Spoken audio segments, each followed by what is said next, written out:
윤석열 전 대통령 측이 조사를 거부하고 특검은 변호인에 대한 수사까지 언급하는 일이 벌어졌습니다. 윤 전 대통령 측의 이런 회피 전략이 어제 오늘 일은 아닌데 특검은 용납하지 않겠다는 분위기로 보입니다. 법조팀의 김태영 기자와 함께 조금 더 짚어보겠습니다. 자, 앞서 박현주 기자가 이야기해줬던 것처럼 지금 오후 조사가 다시 시작이 됐다고 했습니다만 한동안 어쨌든 조사를 계속 거부하고 회피했잖아요. 네, 맞습니다. 네, 적어도 겉으론 당당히 조사에 응하는 것처럼 보였습니다. 하지만 오늘 여러 차례 입장문을 내며 특검을 비난하고 장애 여론전을 펼쳤습니다. 특검이 법을 지키지 않고 폭주하고 있다며 원색적인 표현까지 담은 겁니다. 이렇게까지 비공개 출석에 집착하는 건 어떻게든 그게 선례가 되도록 하겠다는 의지로 보입니다. 오늘 첫 조사지만 내란 특검만 있는 것이 아닙니다.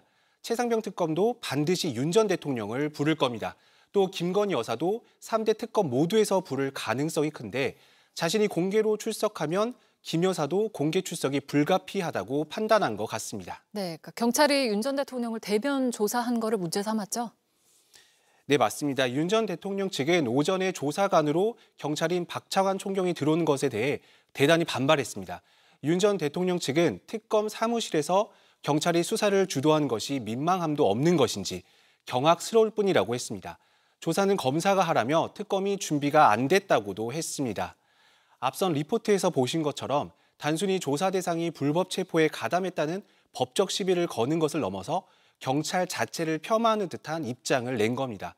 그런 이유를 대면서 오후부터는 아예 대기실에서 나오지 않으며 한동안 조사 거부에 들어가기도 했습니다. 네, 근데 윤 전 대통령의 수사 방해, 이른바 버티기가 한두 번이 아니었잖아요.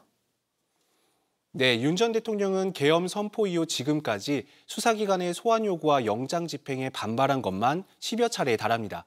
계엄 직후 법원이 체포영장을 발부한 뒤에도 윤 전 대통령의 회피는 계속됐습니다.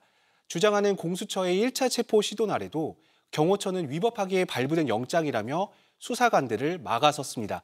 지난 3월 7일 풀려난 이후에도요, 경찰이 비아폰 정보 삭제를 지시한 혐의를 포착해 3차례에 걸쳐 소환을 통보했지만 모두 이유 없이 거부했습니다. 특검이 매우 강하게 나가는 건 이런 걸 사전에 차단하기 위해서입니다. 네, 그리고 특검은 조사 거부를 계속하면 특단의 조치를 취하겠다고도 했는데 이거는 어떤 의미인가요? 네, 조사 거부는 출석 거부와 같다며 특단의 조치를 하겠다고 했습니다. 출석 거부는 체포영장 발부에 사유가 됩니다. 최근 법원이 체포영장을 기각한 건 윤 전 대통령이 특검 조사는 받겠다고 밝혔기 때문인데요.